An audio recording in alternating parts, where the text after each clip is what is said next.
नमस्कार, मैं श्वेता और आप देख रहे हैं न्यूज फाउंडेशन। लोकसभा चुनाव पूरी तरीके से खत्म हो चुका है। 7 चरणों के मतदान खत्म हो चुके हैं और अब बस रिजल्ट का इंतजार है। अगर हम बिहार की बात करें तो बिहार के 40 की 40 सीटों पर कांटे की टक्कर दिखाई देखने को मिल रही है। एक तरफ इंडिया अलायंस बनाम एनडीए नजर आ रहा है, तो वहीं दूसरी ओर सबसे चर्चित सीटों में से एक सीट रही है काराकाट में जहां एक तरफ एनडीए के प्रत्याशी के तौर पे उपेंद्र कुशवाहा खड़े हुए हैं, तो वहीं दूसरी ओर निर्दलीय से पवन सिंह खड़े हुए हैं।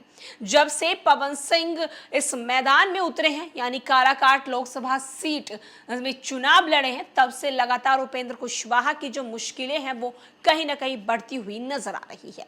अब आपको बता दें कि 7वें चरण के मतदान के बाद जो एग्जिट पोल आ रहे हैं, यानी कि जो पोलिंग की जा रही है, उसमें ये साफ साफ दिख रहा है कि उपेंद्र कुशवाहा जो हैं वो कहीं ना कहीं पिछड़ते हुए काराकाट में नजर आ रहे हैं। चुनाव 2024 के एग्जिट पोल के नतीजे में राष्ट्रीय लोक मोर्चा के अध्यक्ष उपेंद्र कुशवाहा के लिए मुश्किलें खड़ी होती हुई नजर आ रही हैं।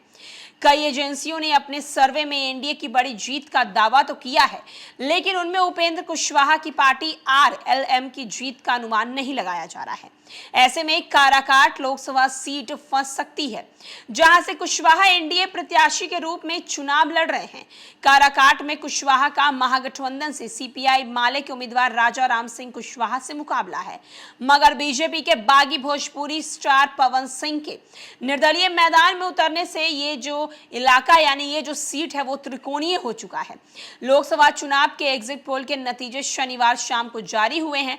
उसमें अधिकतर एजेंसियों में सर्वे में बिहार में एनडीए की तरफ बीजेपी, जदयू समेत अन्य सहयोगी दलों से 30 से ज्यादा सीटें मिलने के अनुमान जो है वो जताए जा रहे हैं। वहीं आरजेडी कांग्रेस महागठबंधन 2 से 10 सीटों पर दर्ज कर सकती है।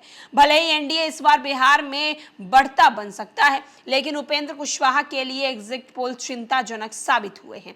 कुशवाहा के लिए बीजेपी ने प्रचार पूरी ताकत से, मोदी, गृह मंत्री, यहां तक कि रक्षा मंत्री तक, बीजेपी के तमाम जितने भी बड़े बड़े नेता हैं वो काराकाट पहुंचे और रैली किए।